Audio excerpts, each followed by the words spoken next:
E-Learning Water and Renewable Energy Learning Center Jasa Tirta II. Water and Renewable Energy Learning Center Jasa Tirta II adalah pusat pendidikan dan pelatihan manajemen sumber daya air dari hulu hingga hilir yang akan menyiapkan sumber daya manusia yang handal dan kompeten dalam pengelolaan dan pengusahaan dalam bidang sumber daya air, energi baru terbarukan, dan lingkungan. Materi e-learning ini merupakan kerjasama Pusat Pengembangan Sumber Daya Air atau PPSDA ITB dengan Water and Renewable Energy Learning Center Jasa Tirta II. Definisi restorasi sungai. Restorasi sungai adalah istilah yang digunakan untuk menjelaskan berbagai modifikasi alur sungai, sempadan, bantaran banjir, air, sedimen, dan berbagai input zat terlarut ke sungai yang bertujuan untuk mengembalikan proses hidrologi, geomorfologi, dan ekologi dari suatu das yang sebelumnya terdegradasi. Restorasi sungai sendiri merupakan perubahan paradigma dalam ilmu rekayasa sungai, yakni perubahan dari pola penyelesaian melalui pembangunan infrastruktur fisik secara parsial menjadi penyelesaian terintegrasi dengan aspek hidraulik, fisik, ekologi, dan sosial. Implementasi konsep restorasi sungai merupakan jawaban terhadap dampak penanggulangan banjir terdahulu, di mana air sungai dialirkan secepat-cepatnya ke hilir. Pada konsep terdahulu, pembangunan sungai lebih diarahkan kepada pembuatan saluran yang memiliki nilai kekasaran rendah.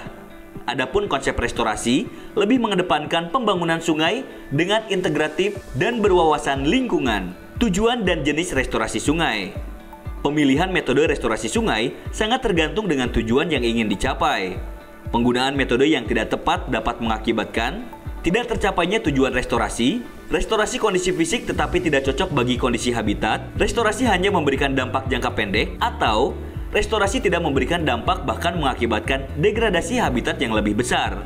Beberapa contoh tipikal restorasi sungai antara lain, restorasi konektivitas sungai.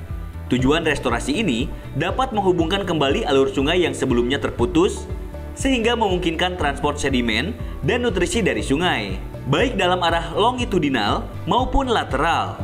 Contoh kegiatan dalam aspek ini, misalkan menghilangkan struktur penghambat aliran sungai seperti dam, mengganti gorong-gorong dengan saluran terbuka, relokasi tanggul, dan menghubungkan kembali alur sungai mati, rawa, atau danau.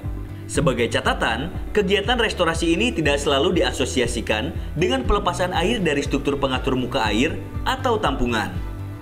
Peningkatan ruang retensi sepanjang alur sungai melalui pembukaan alur alami bagi kolam retensi alami dapat berfungsi juga menurunkan banjir di hilir.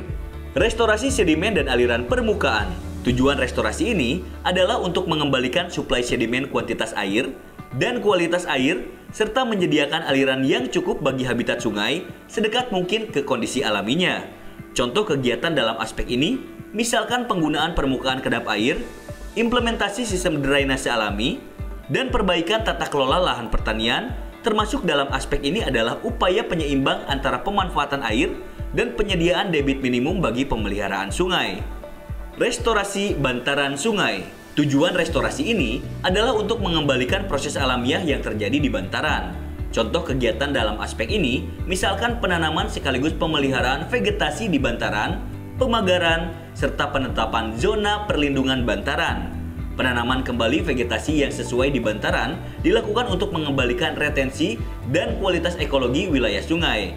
Vegetasi di bantaran dapat menurunkan kecepatan air mengalir ke arah hilir sekaligus, meningkatkan dinamika sungai diversifikasi kecepatan dan kedalaman air. Tentunya, penanaman vegetasi di bantaran perlu disesuaikan dengan peraturan pemerintah mengenai sempadan sungai. Restorasi habitat. Tujuan restorasi ini adalah untuk meningkatkan kondisi habitat sungai, baik hewan maupun tumbuhan. Contoh kegiatan dalam aspek ini, misalkan penempatan struktur alami tempat berkembang biak ikan, penanaman vegetasi, pelurusan kembali alur sungai, dan reaktivasi bantaran banjir yang memungkinkan berkembangnya habitat sungai. Restorasi dan stabilisasi lereng sungai. Tujuan restorasi ini adalah untuk mengurangi erosi akibat kelongsoran tebing sungai. Contoh kegiatan dalam aspek ini, misalkan penempatan struktur alami pelindung lereng, termasuk dalam aspek ini adalah implementasi konsep ekohidraulik, berupa harmoniskan antara konstruksi hidraulik, morfologi, dan ekologi sungai. Restorasi aspek estetika, rekreasi, dan edukasi.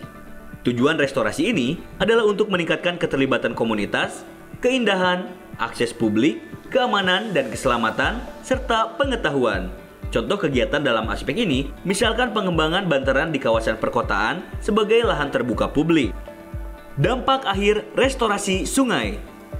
Wilayah sungai, daerah aliran sungai, sempadan sungai, dan badan sungai berada dalam satu kesatuan pengelolaan, sekaligus kesatuan ekosistem.